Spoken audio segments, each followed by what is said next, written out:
بسم الله الرحمن الرحیم. هموطنان عزیز، ما سربازانی هستیم که در مکتب جهاد پرورده شدیم.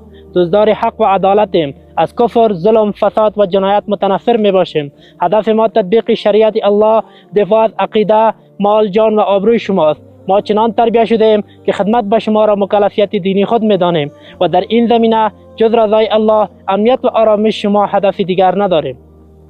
هموطنان عزیز، راه ما راه اسلام است، راهی که رسول الله صلی الله علیه و سلم و اصحابش در آن سیر می‌کردند.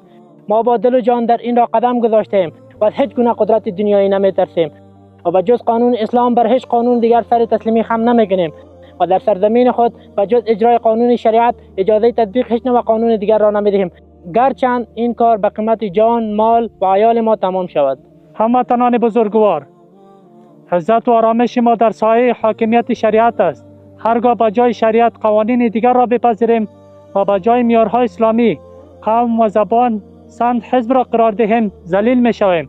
آرامش و امنیت خود را از دست می دهیم، چنانچه در 20 سال اشغال آن را تجربه کردیم.